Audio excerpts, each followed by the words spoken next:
Pujian hormat bagi Bapa kami. Dalam nama Tuhan Yesus, kami mengucap syukur Tuhan. Engkau masih memberikan kesempatan kami boleh beribadah, menaikkan pujian, kami boleh menikmati hadirat-Mu Tuhan Yesus. Kalau kami sudah diberkati lewat pujian, di masanya kami akan mendengarkan sebagian firman. Urapi hamba-Mu, kami sadar tanpa pengurapan hamba-Mu tidak mampu Tuhan. Urapi hamba-Mu juga yang mendengarkan, baik hamba-Mu yang menyampaikan boleh berkat yang sama. Yang siap diberkati firman Tuhan, katakan sama-sama amin. Amin. Silakan duduk Bapak Ibu semua, berikan kemuliaan bagi Allah kita. Haleluya.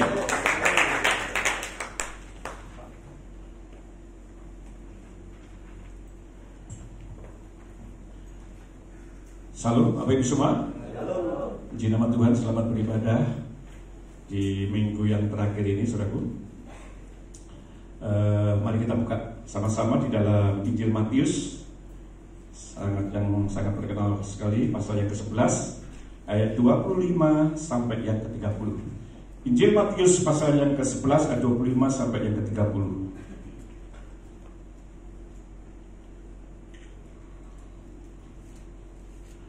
Judul firman Tuhan ini adalah Ajakan Sang Juru Selamat. Katakan sama-sama, 1, 2, 3. Ajakan Sang Juru Selamat. Siapa Juru Selamat kita? Haleluya. Masih ingat ya? Puji nama Tuhan. Yang sudah ketemu katakan sama-sama amin. Saya akan baca ayat yang ke-25. Bapak Ibu semua ayat 26, saya 27. Lalu Bapak Ibu semua ayat 28. Nanti kita kiri sama-sama ya sampai 30-nya nanti sama-sama. Demikian bunyi firman Tuhan. Matius 11 ayat 25. Pada waktu itu berkatalah Yesus, Aku bersyukur kepadamu Bapa, Tuhan langit dan bumi, karena semuanya itu Engkau sembunyikan bagi orang bijak dan orang pandai, tetapi Engkau nyatakan kepada orang kecil. 1, 2, 3. Ya Bapa, itulah yang benar kepadamu.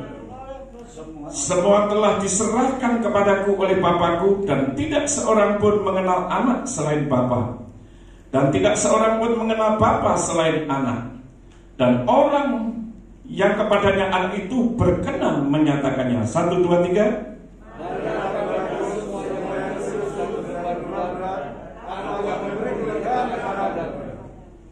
Pikulah kuk yang kupasang dan belajarlah kepadaku, karena aku lemah lembut dan rendah hati, dan jiwamu akan mendapat ketenangan. 1, 2, 3. Sebab kuk yang kupasang itu enak dan bebanku pun ringan. Ya, puji nama Tuhan. Berbahagialah saudaraku yang membaca firman Tuhan, menyimpan dalam hati juga melakukannya. Injil Matius ini ditulis oleh Matius, ya, dulu seorang pemungut cukai, pemungut pajak, ya, orang berdosa yang sangat dikucilkan, ya, orang pemungut cukai itu di dalam pemerintahan Romawi kadang-kadang memungutnya itu lebih daripada yang ditentukan, sehingga banyak apa? Musuhnya, ya. Namanya siapa saudaraku? Kok Sakius? Matius. Memang belakangnya hampir sama, Yus. Ya. Pagi ini kita membahas Matius, ya. Jadi Matius itu orang berdosa, dipanggil Tuhan, dia ikut langsung dia merespon panggilan dan sesuatu itu. Ya, sekali lagi judul renungan ini adalah Ajakan Sang Juru Selamat. Yang pertama, ya, kita baca ayat 25. Pada waktu itu berkatalah Yesus, Aku bersyukur kepadamu Bapa, Tuhan langit dan bumi, karena semuanya itu Engkau sembunyikan bagi orang bijak dan orang pandai, tetapi Engkau nyatakan kepada orang kecil. Ya. Yang pertama, kita patut bersyukur menerima Tuhan Yesus jadi juru selamat. Itu adalah suatu anugerah. Yang percaya katakan amin. Ya. Ini dilatar belakangi kenapa Tuhan mengatakan, Aku bersyukur kepadamu Bapa, Tuhan langit dan bumi, karena semua itu Engkau sembunyikan bagi orang bijak dan orang pandai. Ya. Orang-orang Farisi, orang ahli Taurat itu menyelidiki kitab-kitab Taurat, ya, menanti Sang Mesias. Begitu Mesias hadir, dia menolak, dia tidak percaya, ya. ya saudara ya, tak singkirin dulu sih. Saya kalau khotbah itu banyak gerak saudara ya.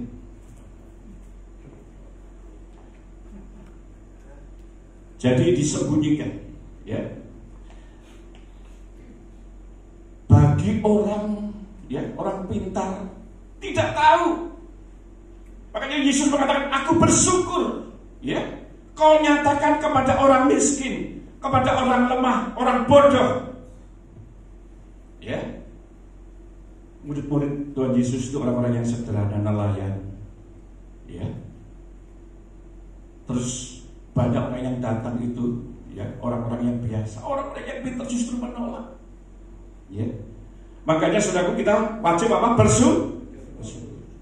Jangan heran saudara kalau memberitakan, ya, Injil kepada orang-orang pintar itu sulit, apalagi kaya, pintar, gelarnya banyak, profesor, doktor, ya, sampai gelar itu sulit kalau bukan anugerah yang Tuhan berikan. Saya dengar kesaksian dari Bapak Gembala, ya, yang membantu gereja ini Pak, ya, Pak siapa Pak? Pak pengusaha, Pak Abed ya Pak, ya. Wah, itu sudah diinjil beberapa pendeta, tetapi Tuhan pakai hambanya Bapak Gembala kita untuk menyingkapkan suatu hikmat, ya. Ya, Pak Abed ini mimpi dikejar-kejar orang gila Pak, ya. Akhirnya Bapak Gembala menyingkapkan bahwa, ya, dia akhirnya diselamatkan lewat mimpi itu tentang pribadi Tuhan Yesus. Jadi orang Farisi menolak. Justru yang menerima itu orang-orang yang lemah, orang-orang miskin, ya. Makanya itu saudaraku, ya, sampai sekarang pun saudara, kalau saudara perhatikannya, bukan di Yahudi aja, banyak tokoh-tokoh agama, ya, yang disalib itu bukan Yesus, itu yang mirip Isa, lalu digantikan dengan apa itu? Yang lain. Gak bisa saudaraku, bahwa itu sudah nubuatan kitab Nabi Yesaya, Mesias harus menderita dan mati disalib. Ada yang mengatakan juga apa saudaraku, bahwa Injil yang kita percaya ini adalah Injil apa? Yang sudah dipalsukan. Tetapi untuk menunjukkan Injil yang asli tidak bisa. Dia malah mempercayai Injil Barnabas. Justru Injil Barnabas itu sesat. Katakanlah Yesus berlayar ke Nazaret. Nazaret itu dataran tinggi, saudara. Ya, Pak. Saudara dan ke Israel, ya. Sudah puji Tuhan, Pak. Kembali sudah ke Israel. Pak siapa? Pak. Jadi lupa saya. Padahal cukup punya nama. Pak Edri sudah ke Israel. Doakan saya, saudara. Banyak orang menawarkan saya ke Israel, tapi hanya sampai Tanjung Perak. Setelah saya suruh renang, saya nggak mau. Saya maunya sampai di tempat dan kembali dengan selamat. Amin. Supaya saya tahu, ya. Jadi Nazaret itu dataran tinggi. Yang justru yang memasukkan itu tidak tahu histori sejarahnya. Ya. Mereka berarti mengingkari nubuatan kitab Nabi Yesaya. Ya. Nah, kita ini mengucap syukur bisa mengenal pribadi Tuhan Yesus dan menerima menjadi juru selamat. Amin, saudaraku. Itu suatu anugerah yang harus kita syukuri, ya. Nah, saudaraku, makanya dikatakan dalam perumpamaan menabur benih itu, saudaraku, ya. Itu Tuhan Yesus kalau khotbah itu selalu pakai perumpamaan kepada orang-orang ahli Taurat, orang Farisi, pakai perumpamaan. Makanya kalau saudara baca, ya, di dalam ayat sebelumnya itu dikatakan, ya di sini ayat pasal 11 ayat 16 dikatakan, dengan apakah kuumpamakan angkatan ini? Mereka itu seumpama anak-anak yang duduk di pasar dan berseru kepada, ayat 16, ya, pada teman-temannya, kami meniup seruling bagimu, tetapi kamu tidak menari. Itu perumpamaan. Yesus menyampaikan kabar baik, kabar sukacita, tetapi dia tidak merespon. Ya, lalu dikatakan apa? Ayat 17, kami meniup seruling bagi kamu, tetapi kamu tidak menari. Kami menyanyikan kidung duka, tetapi kamu tidak berkabung. Karena Yohanes datang, ia tidak makan dan tidak minum. Nabi besar Yohanes datang, tidak makan, tidak minum. Dan mereka berkata, ia kerasukan setan. Yohanes berpuasa, dalam pelayanannya penuh kuasa, dikatakan kerasukan setan. Ya. Dia tidak berduka. Yohanes Pembaptis menyampaikan kabar pertobatan. Ya. Tetapi mereka tidak merespon. Ayat 19, kemudian anak manusia datang, ia makan dan minum, dan mereka berkata, lihatlah ia seorang pelahap. Ketika Tuhan Yesus dijamu, ya, di keluarga Betania, baik keluarga Maria, ya, bahkan makan minum dengan ada seorang wanita berdosa. Lihat orang-orang Farisi menghakimi. Ya, dikatakan di sini bahkan lihatlah dia seorang pelahap dan peminum, sahabat pemungut cukai. Ini sang penulis itu menceritakan dirinya, sahabat sang pemungut cukai dan orang berdosa, tetapi hikmat Allah dibenarkan oleh perbuatan. Ya.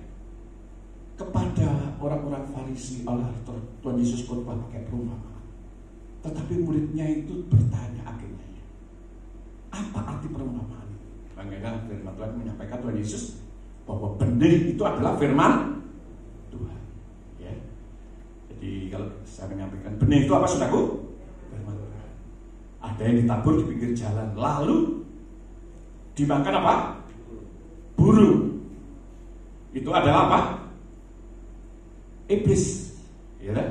Kalau saudara dengan firman Tuhan kelihatan bengong, tahu judulnya lupa poinnya, ingat poinnya lupa judulnya, ya. Berarti saudara tidak konsentrasi, ya. Mikirin kompornya sudah tak mati belum, ya. Harus konsentrasi. Amin. Lalu ada yang jatuh di mana? Di batu-batu. Tunggu sebentar lalu apa? Ya ini akhir zaman, saudara iman harus kuat, apalagi situasi COVID ini, saudara. Kalau tidak sungguh-sungguh, ya. Sekarang di banyak ajaran sesat. Kemarin saya tunjukkan kepada Bapak Gembala, waduh saya gak berani cerita, saudara. Waduh, mengerikan. Ya, saudara harus benar-benar kuat di dalam Tuhan. Ya. Ada yang benih jatuh di semak apa? Belukar. Itu berbicara apa tentangnya? Itu situasi kayak begini. Hal kekhawatiran, hal stres yang menekan banyak orang, akhirnya apa? Tidak lagi bertahan imannya. Tetapi ada benih yang di tanah yang subur. Nah ini jatuh di hati yang baik. Ia bertumbuh situasi apapun. Saudara tetap mencari Tuhan, amin. Tetap melekat kepada Tuhan. Yang percaya katakan amin. Saya bersyukur Bapak Ibu semua bisa meresponi panggilan Sang Juru Selamat dan beribadah, ya, dengan sungguh-sungguh. Itu yang pertama. Jadi kita wajib bersyukur kepada Tuhan. Yang kedua, ya, di dalam ayatnya yang ke-26, ya, kembali lagi ke Matius 11 ayat 26, dikatakan, ya Bapa, itulah yang berkenan kepadamu. Ayat 27, semua telah diserahkan kepadaku oleh Bapakku, dan tidak seorang pun mengenal anak selain Bapa, dan tidak seorang pun mengenal Bapa selain anak, dan orang yang kepadanya anak itu berkenan menyatakan. Yang itu kita ucap syukur, ya. Kita bisa mengenal Allah yang tidak kelihatan itu di dalam pribadi sama Tuhan Yesus. Banyak orang mencari Tuhan yang tidak kelihatan. Dengar geledek, muncullah dewa geledek. Ya, ada orang mencari Tuhan nggak ketemu batu besar disembah. Ya, lalu batu itu dijadikan dewa. Makanya waktu pelayanan kami dulu ikut di Jakarta itu saya ketemu Tuhan yang suka melayani itu. Ada yang banyak di jemaat yang background agama lama, banyak patung-patungnya di Pluit. Nah anaknya sudah dalam Tuhan, papanya belum. Patungnya tuh banyak. Walaupun yang yang kecil-kecil sampai yang besar. Nah, anaknya ingin memberitakan Injil, tapi papanya kuat, memegang tradisi begitu kuat. Suatu ketika ayahnya pergi kemana? Ke Amerika. Pesan sama anaknya supaya ngasih makan kepada patung-patung ini. Rupanya anaknya dapat hikmat daripada Tuhan.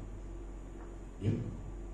Lalu patung yang besar itu, wah, yang bawa tombak yang itu dikasih bubur, dikasih ayam sampai celengotan mulutnya. Yang kecil-kecil diduduki bahu sama anaknya. Wah, dihancur. Singkat ceritanya papanya pulang, marah. Loh, ini kok hancur semua ini dewa-dewa? Sesembahan papa. Iya pak, mereka berantem pak. Yang besar ngamuk, yang kecil-kecil gak dibagiin makanan. Tidak mungkin patung bisa bergerak. Nah, papanya mulai sadar. Karena apa, di Pluit itu daerah batin. Patung-patung itu juga kelelep. Dia tidak bisa menolong dirinya sendiri. Akhirnya papanya sadar bahwa patung itu adalah buatan manusia. Nah, kita mengucap syukur bisa mengenal pribadi Allah yang tidak kelihatan. Pada zaman dulu Allah itu begitu dasar, luar biasa. Mendekati Allah yang kudus, yang luar biasa itu dengan waduh suaranya seperti gemuruh, seperti halilintar, sampai orang Israel ngomong, Tuhan, biarlah Musa yang berbicara kepada kami, jangan engkau, nanti kami bisa mati. Coba sudah bisa mati. Nah, di dalam Ibrani pasal sudah saya khotbahkan, selama ini Allah berbicara kepada nabi-nabinya. Pada akhir zaman Tuhan berbicara kepada anaknya sendiri. Dan ini kita mengucap syukur saudaraku, ya. Yang kedua, mengenal Allah yang tidak kelihatan itu kita bisa mengenal lewat pribadi Tuhan Yesus. Ya, jangan gantikan Tuhan itu. Amin. Fokus kepada Tuhan Yesus. Nah, mengenal Yesus itu, ya, mengenal Yesus itu adalah Allah sendiri. Ya, suatu ketika Filipus tanya, tunjukkanlah Bapa kepada kami. Lalu Tuhan Yesus ngomong, Filipus, sudah sekian lama kamu ikut aku, bagaimana kamu menunjukkan wajah Bapa itu kepada kamu? Bapa dan aku itu adalah satu. Barang siapa melihat aku, dia adalah melihat Bapa. Tidakkah kamu percaya bahwa Bapa dan aku adalah satu? Setidak-tidaknya apa yang kukerjakan itu dari Bapa. Saudara bisa tulis di dalam Yohanes 14 ayat 8-12. Ya, di dalam Yohanes 8 ayat 56-58 dikatakan, Yesus ada sebelum Abraham ada. Waktu Yesus menyampaikan pengajarannya, ya, Abraham telah bersuka cita melihat hari-harinya, melihat aku. Lalu orang Farisi protes, umurmu itu belum sampai 50, bagaimana kamu mengatakan kamu bisa melihat Abraham? Lalu Yesus mengatakan apa? Sesungguhnya apa? Dikatakan, sebelum Abraham jadi, aku telah ada. Nah, ini Tuhan kita. Kita harus yakini. Ini adalah dasar yang teguh. Ya, firman Tuhan dalam 1 Korintus, ya, 2 Korintus. Ada dasar orang itu ikut Tuhan karena mujizat. Ya, karena jodoh. Betul? Itu dasar yang gampang nanti rapuh. Letakkan dasar, yaitu di atas fondasi yang benar, di dalam nama Tuhan Yesus yang menjadi Tuhan dan Juru Selamat. Dalam situasi apapun tetap kuat di dalam Tuhan. Amin. Ketika situasi mungkin, ya, seperti Ayub apapun, karena pengenalan akan Tuhan itu kuat, dia tidak akan berbalik. Lalu dikatakan mengenal Yesus itu adalah Allah yang awal dan yang akhir. Rasul Yohanes di Pulau Patmos, ketika melihat Tuhan Yesus di dalam kemuliaannya, dia mau mati rasanya, karena Yesus itu wajahnya seperti matahari. Lalu Tuhan Yesus menumpahkan kepala Yohanes murid yang dikasih, jangan takut. Akulah Alfa dan Omega, yang awal dan yang akhir. Aku telah mati, tetapi lihatlah, aku hidup. Aku yang memegang apa? Kunci maut. Coba kita lihat di dalam Wahyu pasal 1 ayat 17-18, supaya kita ini mantap ikut Tuhan. Ya, Tuhan Yesus kita ini bukan sekedar nabi. Yang percaya katakan amin. Dia sang pencipta luar biasa. Nanti akan datang jadi hakim. Ya, Wahyu pasal 1 ayat 17-18. Ketika aku melihat dia, lihat Yesus, tersungkurlah aku di depan kakinya. Lutut ini kalau sudah di dalam hadirat Tuhan, melihat kemuliaan Tuhan, nggak tahan, tersungkur. Sama seperti orang yang apa? Mati. Karena Allah itu kudus. Gregery bahasa Yunani. You know? Gregery itu saking lemas kan, ya dalam hadirat Tuhan. Itu baru Benny Hinn tak lihat doain orang yang belakang yang nadai begitu. Ini ketemu sampam dari pengurapan itu, sumber dari segala pengurapan itu. Langsung apa? Rasul Yohanes apa dikatakan apa? Ya, seperti orang mati, tetapi ia meletakkan tangan kanannya. Ada Tuhan Yesus mengasihi Yohanes supaya apa? Bisa menuliskan kitab Wahyu di atasnya. Lalu berkata, jangan takut, aku adalah yang awal dan yang akhir. Ayat 18. Dan yang hidup, aku telah mati, namun lihatlah, aku hidup sampai selama-lamanya, dan aku memegang segala kunci maut dan kerajaan maut. Ini meneguhkan bahwa Tuhan kita, ya, bukan yang dikatakan oleh percayaan lain bahwa dia disalib mirip Yesus lalu diangkat. Ya, Tuhan kita memang disalib, pernah mati, dan dia hidup. Saya percaya nanti ketika kita menghadap Tuhan dalam kemuliaan, tangannya tetap berlubang sebagai tanda, aku pernah mengasihi engkau, aku pernah menebus dosamu. Ya. Nah, itu sudah ya. Lalu di dalam Kisah Rasul pasal 1 ayat 8 sampai 11 dikatakan dia akan datang kembali. Tuhan yang besar kita itu akan datang kembali dengan cara yang sama.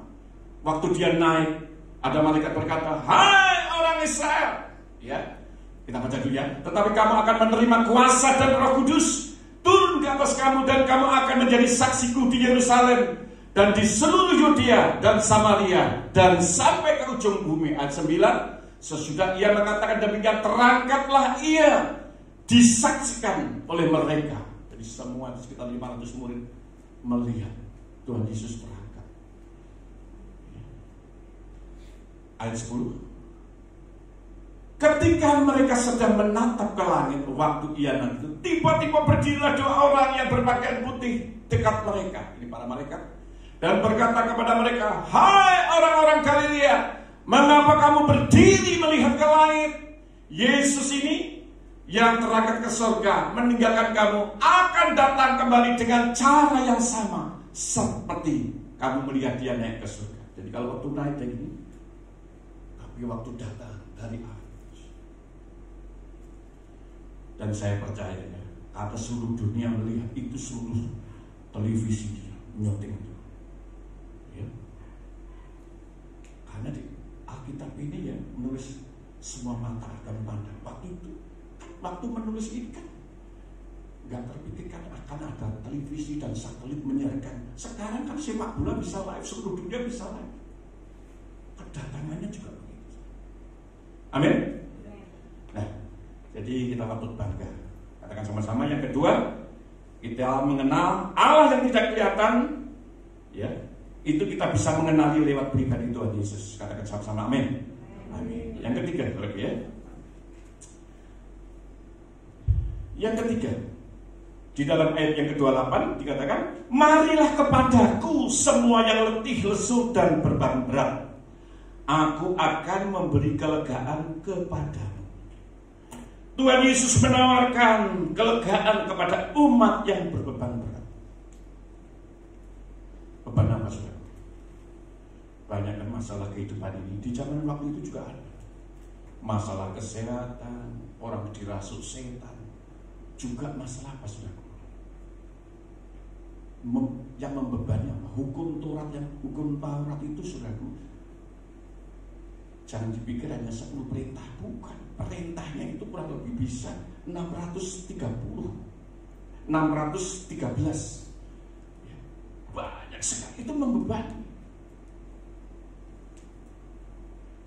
Dulu agama saya saudaraku, ada yang namanya rukun Islam. Ya. Itu ada 5. Ya. Mengucapkan kalimat 2 syahadat itu menandakan masuk agama, ya. Sebenarnya yang 2, mengerjakan sholat 5 waktu, subuh, zuhur, asar, maghrib, isya. Mengeluarkan zakat, puasa. Saudara pernah puasa? Kadang-kadang. Itu untuk dia. Ya. Lalu naik haji bagi yang mampu. Kalau sembahyangnya sekali dalam 5 kali itu sempurna. Itu baru rukun Islam. Belum rukun iman. Iman kepada Allah, iman kepada para malaikat, iman kepada kitab Allah, kitab-kitabnya, iman kepada para rasulnya, nabi-nabinya, iman kepada hari kiamat, iman kepada qadar dan qadar, yaitu takdir. Belum sunnah-sunnahnya. Nah, saudaraku, jadi berat. Belum masalah kehidupan ini. Jadi Tuhan menawarkan suatu kelegaan, rest. Makanya saudara, kalau perjalanan di tol itu ada namanya apa? Rest area. Saudara lagi kepanasan, sekarang kan musim panas itu. Wah, kendaraan. Aduh, kok haus ya. Mampir di rest area. Saudara minum es campur rasanya lego. Katakan siapa nama lego. Saudara nyopir dari Jakarta, mungkin ada beberapa rest area. Saudara ngantuk, mampir ke rest area, minum kok. Saudara nyetir lapar, masuk ke rest area, di situ ada tulis rawon. Maka saudara bisa makan lego. Ya. Firman Tuhan mengatakan, ya, di dalam Matius 5 ayat 6. Berbahagialah saudara yang, ya, haus dan lapar akan kebenaran. Kalau saudara memiliki rasa haus dan lapar di dalam firman Tuhan, saudara akan dipuaskan. Yang percaya katakan amin. Tapi saudara harus siap. Bejana hatinya harus siap mencari firman. Saudara akan dipuaskan. Dari pujiannya sudah siap diberkati, lalu firman Tuhannya juga. Ya. Kemarin itu kita mendoakan saudara masih diberikan kesempatan beribadah itu, puji Tuhan. Sekarang ini biaya rumah sakit mahal juga. Kita nengokin, mendoakan ada, ya, jemaat yang dulu di Wiyung yang sekarang di Manado. 4 itu kelas 3, kurang lebih hampir 30 juta. Aku bayangno, wis sakit operasi gak duit. Jadi saya mengucap syukur. Waktu berdoa, Tuhan terima kasih. Ada orang diizinkan sakit komplikasi, menyalahkan Tuhan. Kenapa ini mesti terjadi? Ibu istri sama ini, Pak, saya gak terima. Kenapa ini mesti terjadi? Itu semua diizinkan Tuhan supaya kita diintrospeksi. Amin.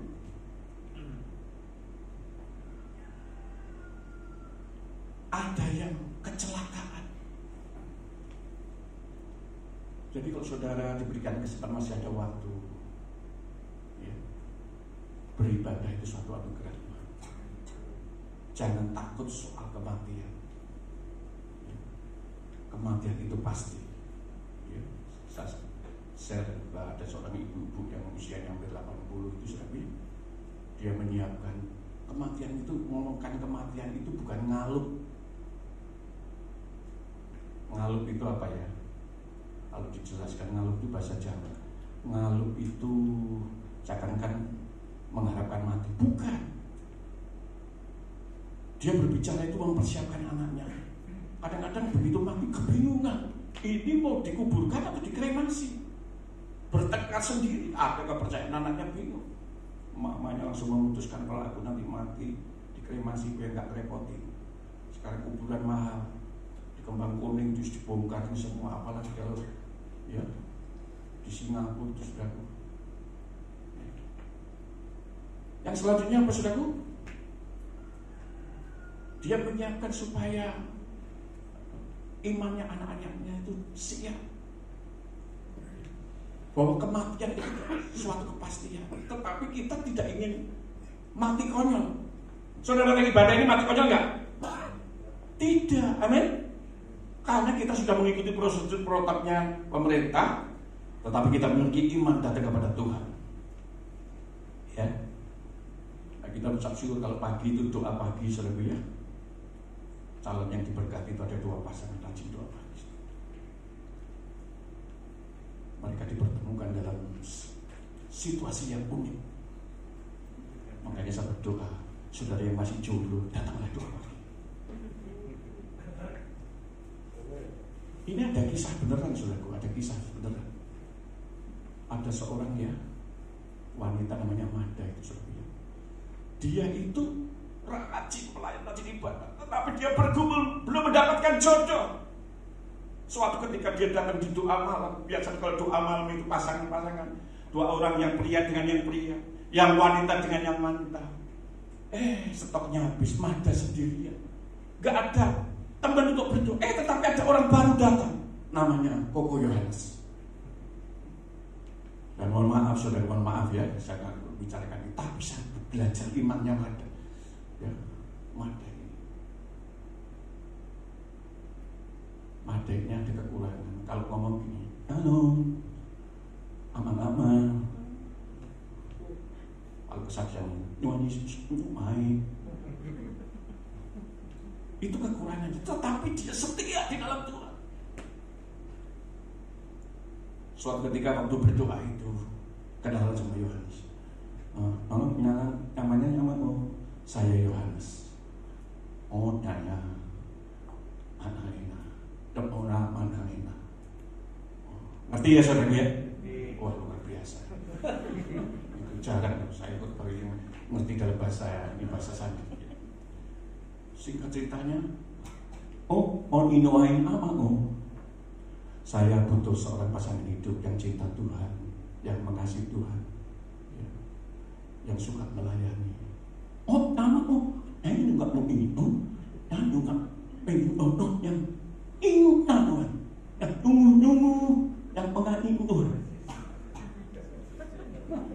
Ngerti ya? Sama. Saya juga perlu jodoh kok, yang cinta Tuhan, yang mengasihi Tuhan. Luar biasa. Nah yang saya herannya itu ya, ini ya, Mada ini punya iman sebiji nangka. Kok berani-beraninya ngomong begini? Minum kita nikah aja kok. Waduh, untuk Yohanes ini orang yang rendah hati, tidak mau, ya apa istilahnya itu, merendahkan. Walaupun itu Mada ini punya kelemahan, untuknya dia lebih wanion. Ya Mada berdoa aja, kalau memang dari Tuhan, nanti pasti segala sesuatu indah pada waktu. Itu yang kata-kata yang sering kita dengar. Wah itu enak, memang indah pada waktu. Itu sudah luar biasa. Setelah selesai doa, dia pulang. Lah ini kalau sudah kairosnya Tuhan, waktunya Tuhan, waduh, jodoh dia tidak kemana-mana. Waktu Yohanes mau mandi, dia mandinya tidak pakai shower, pakai kayu. Sebelum mandi dia melihat wajah Mada di airnya. Makan soto, di kuahnya ada wajah Mada.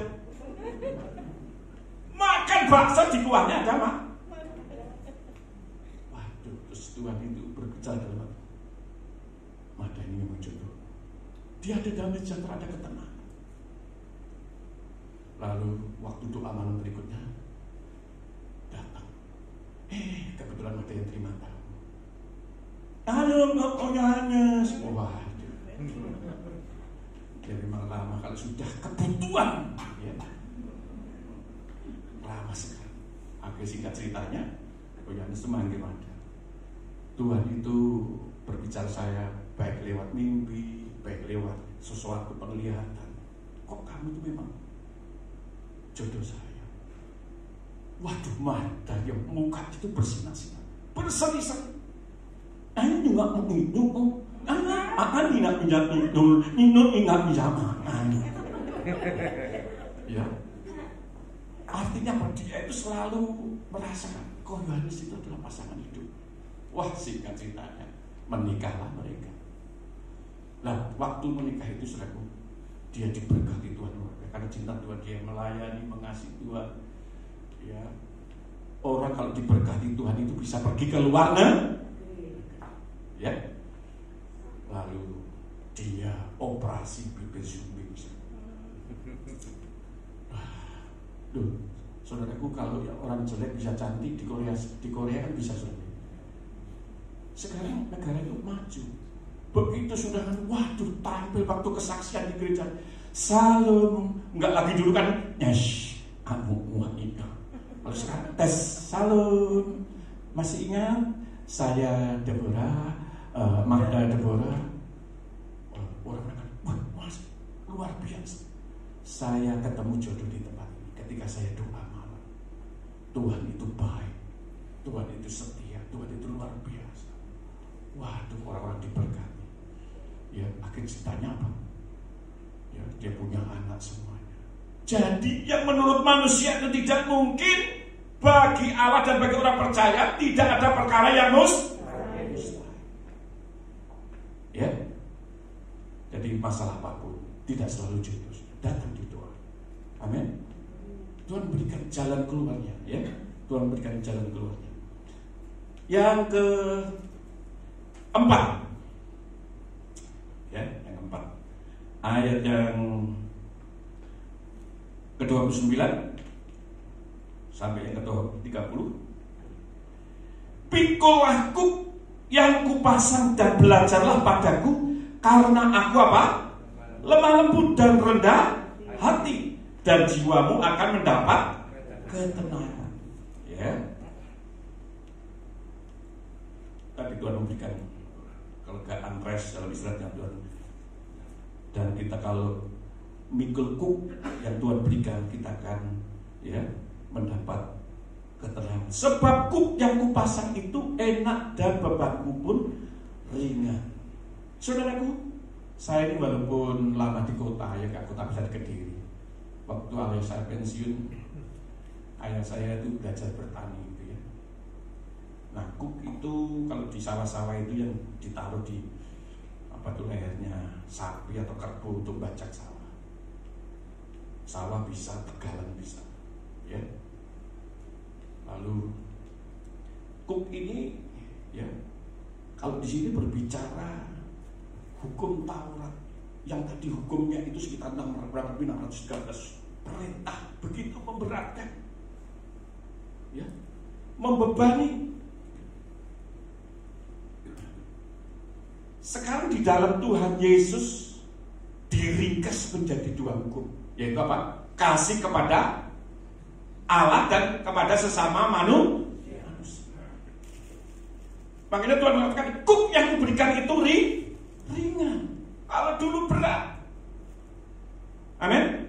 Sekarang kan ada istilah omnibus. Dari kata bus di Paris pertama ya, tahun 18 ya, kurang lebih 1820. Ya. Temukan ada bus ini bisa masuk semua orang, barang-barang bisa masuk, praktis. Nah, omnibus law ini banyak perundang-undangan diringkas menjadi suatu ya, naungan satu undang-undang yang mempermudah bagi investasi dari luar negeri.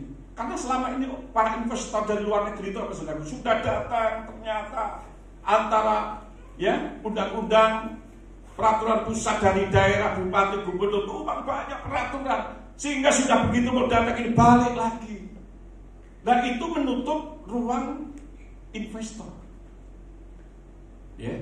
Nah, Pak Jokowi itu melihat, banyak peraturan yang bulat itu diringkas di dalam undang-undang Cipta Kerja.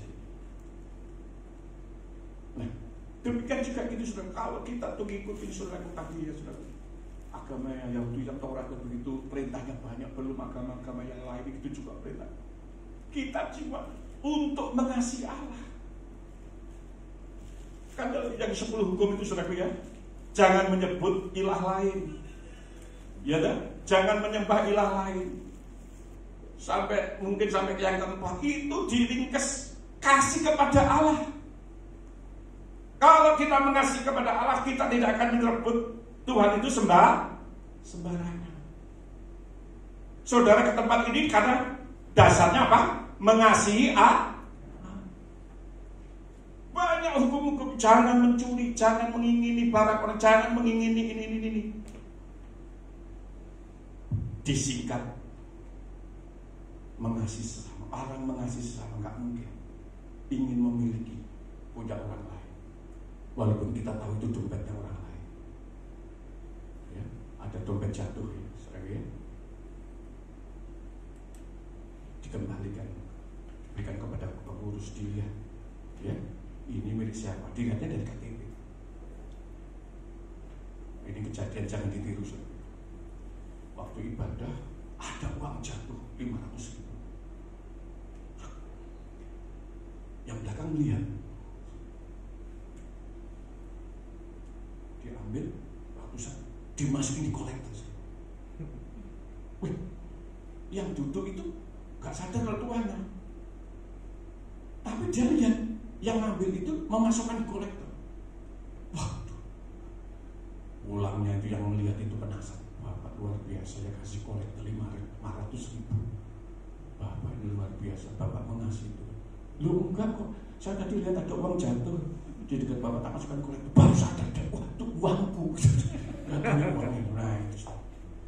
Jadi ngasih persembahan harus persiapkan. Jangan punya orang lain. Soalnya nemu dompet telepon kolektor punya orang lain, jangan. Ya. Nah, kembali lagi saudaraku, jadi pikul hukum yang Tuhan berikan. Ya, kita mengasihi kepada Allah juga sesama. Kita berdoa ke rumah sakit karena dasarnya kita mengasihi sesama.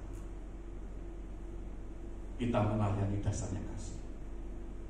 Ya, makanya saudaraku, di dalam kesempatan ini ajakan juru selamat, sang juru selamat yaitu Tuhan Yesus, kita respon. Amin.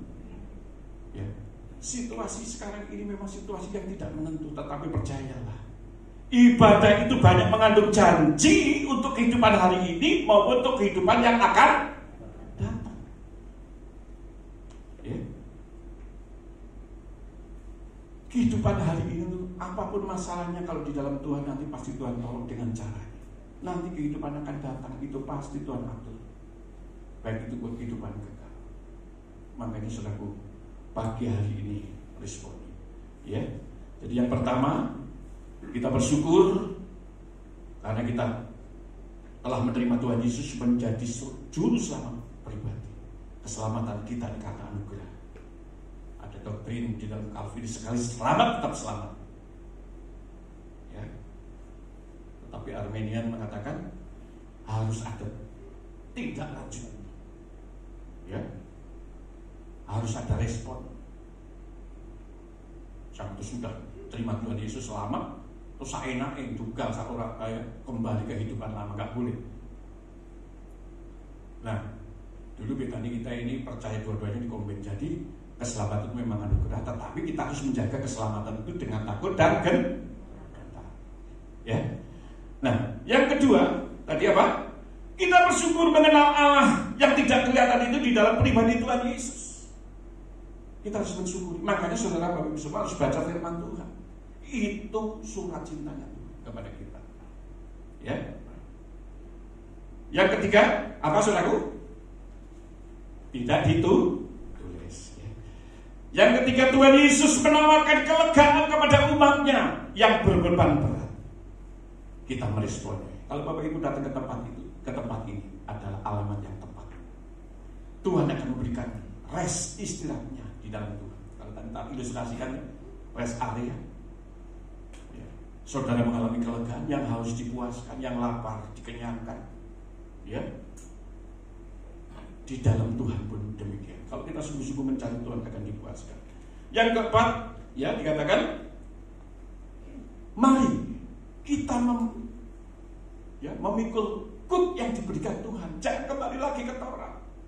Waktu itu Rasul Paulus menegur, sudah terima orang-orang ini anugerah, disuruh lagi sunat, marah. Disuruh lagi melakukan hukum Taurat yang tidak bisa ditanggung oleh nenek moyang kita, bahkan kita tidak bisa menanggungnya. Paulus mengatakan, aku ingin berbuat baik, tetapi yang jahat yang keluar. Di dalam tubuhku berjuang, ya, aku ingin berbuat baik, yang jahat keluar. Nah, makanya saudaraku, pikulah kuk yang dari Tuhan. Kita mengasihi Allah juga mengasihi sesama. Saudara mengasihi Allah suka doa, mengasihi Allah suka baca firman, juga melakukannya. Ya, biar Pak Misal dan pemain musik saja saudara untuk menyembah Tuhan.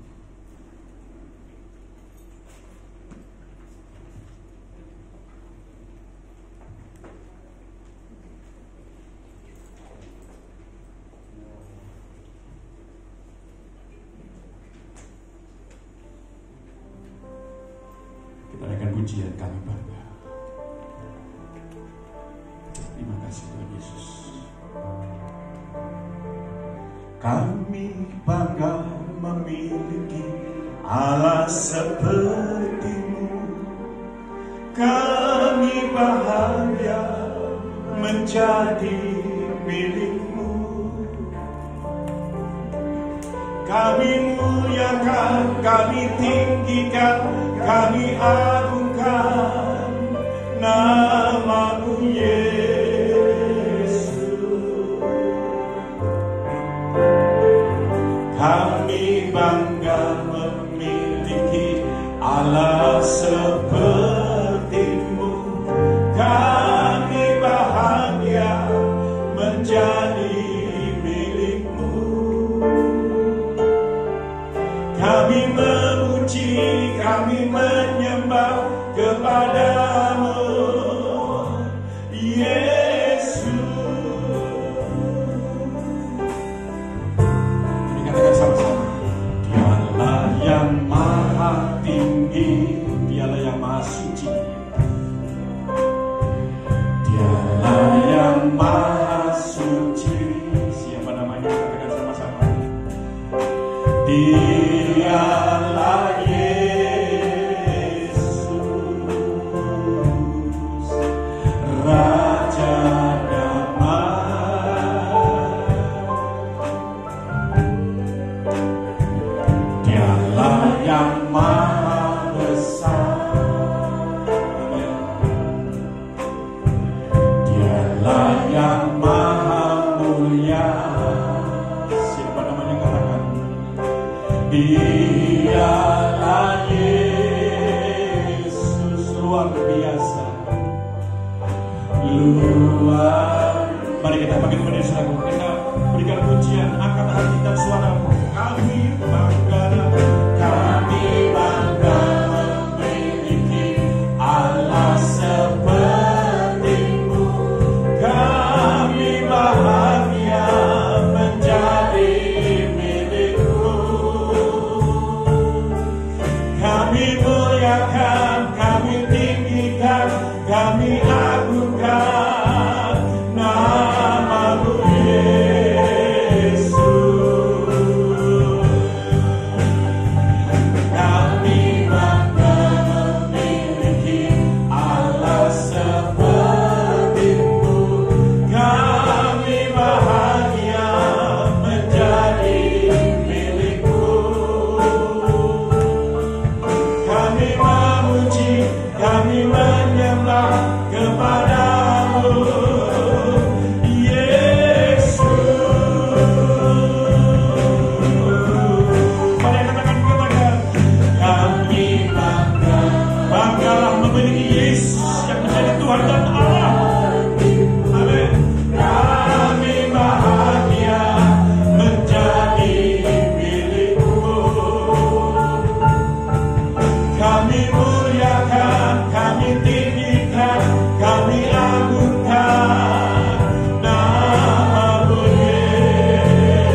marilah kepadaku engkau yang letih lesu dan beban berat.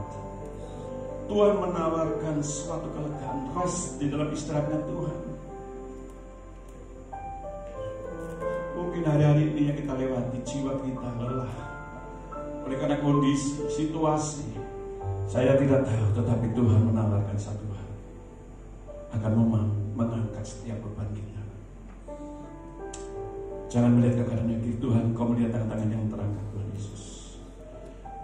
Kami percaya setiap firman-Mu, janji-Mu Tuhan Yesus, Kau akan memberikan kelegaan. Kau gantikan kelegaan. Biar Tuhan damai sejahtera yang melampaui segala akal memelihara pikiran dan hati kami. Kami yakin dan percaya Tuhan, kuatkan dan teguhkan seluruh umat-Mu dalam situasi yang suka sulit apapun Tuhan. Engkau berikan kekuatan, penghiburan, ketenangan, damai sejahtera, sebab Engkaulah Tuhan juru selamat kami. Kami mengucap syukur, Kau nyatakan keselamatan, rahasia kebenaran, rahasia keselamatan, rahasia Allah yang tidak kelihatan kepada kami di dalam pribadi-Mu Tuhan Yesus. Kami tidak bisa membalas kasih-Mu. Inilah puji sembah kami, Bapa. Berkati tangan-tangan yang terangkat, baik pekerjaannya, yang lemah Kau kuatkan, yang sakit Kau sembuhkan, yang terikat Kau lepaskan. Dalam nama Tuhan Yesus, biar Tuhan kami mengalami kemerdekaan di dalam-Mu. Di dalam nama Tuhan Yesus yang sudah diberkati Tuhan, katakan amin. Berikan kemuliaan bagi Tuhan kita, haleluya. Engkau memberkati aku berlimpah-limpah.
Sehari-hari. Pada hari ini Engkau telah mengajarkan kami untuk kami selalu bersyukur Tuhan.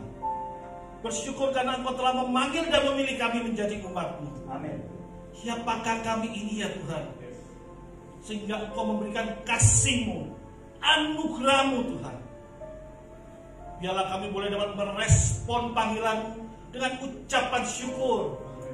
Walaupun kami tahu di tengah kehidupan ini kami tetap harus menanggung kuk yang Engkau berikan, tapi bersama-Mu kami akan mendapatkan keterangan. Terima kasih atas kebenaran firman-Mu ini. Memberkati Bapak Pendeta Yusakri yang telah memberikan Tuhan hikmat-Mu ya Tuhan. Pakai beliau lagi, berkati di dalam pelayanannya, di dalam keluarganya, di dalam apa yang dilakukan kerjakan, Engkau buat menjadi berhasil. Terima kasih ya Tuhan.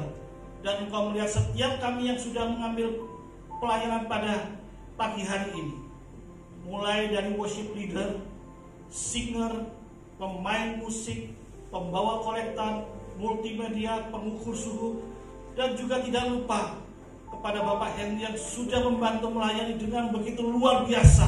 Amin. Membawa kami lebih intim lagi kepadamu Tuhan. Engkau memberkati kami semua Tuhan. Dan Engkau melihat gereja JKI Bos ini, gereja yang Engkau percayakan kami untuk di dalamnya. Berkati Tuhan gereja ini. Biarlah lewat gereja ini nama-Mu lebih dipermuliakan Tuhan. Dan Engkau memberkati gembala sidang kami, Bapak Pendeta Hendra Pranoto beserta keluarga. Engkau berikan hikmat, Engkau berikan kekuatan, Engkau berikan kesehatan, sehingga Bapak Pendeta Hendra boleh membawa kami untuk lebih mengenal dan memahami Engkau dengan baik dan benar. Engkau melihat Tuhan acara-acara dari gereja JKI Bos ini, terutama di dalam menghadapi acara pentabisan tanggal 15 November, Engkau yang ikut campur di dalamnya Tuhan. Engkau yang akan ikut serta di dalamnya, sehingga apa yang direncanakan boleh berjalan dengan baik. Amin. Begitu juga dengan acara-acara lainnya, acara-acara yang akan dibuat, acara Natal dan acara lainnya, kami serahkan ke dalam tangan-Mu. Amin. Biarlah lewat apa yang dilakukan oleh gereja ini boleh membawa kami semakin lebih dekat dan lebih mengenal siapa Engkau Tuhan yang sebenarnya. Terima kasih ya Tuhan. Dan pada saat siang hari ini, Engkau melihat setiap kami yang datang. Engkau melihat apa yang menjadi kebutuhan kami. Engkau melihat apa yang menjadi permasalahan hidup kami. Dan kami yakin dan percaya kami pulang tidak akan dengan sia-sia. Karena lewat kebenaran firman-Mu kami telah dikuatkan. Lewat kebenaran firman-Mu kami telah dimampukan. Dan saat kami pulang, kami sudah tahu apa yang harus kami perbuat. Terima kasih ya Tuhan.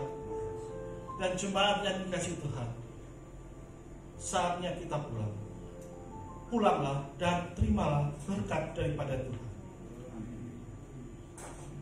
Tuhan memberkati dan melindungi engkau. Tuhan menyinari engkau dengan wajah-Nya dan memberikan engkau kasih karunia-Nya. Tuhan menghadapkan wajah-Nya kepadamu dan memberikan engkau shalom, damai sejahtera, mulai hari ini sampai Maranatha, bahkan sampai selama-lamanya, hanya di dalam nama Tuhan Yesus Kristus. Semua yang percaya sama-sama katakan amin. Tuhan Yesus memberkati.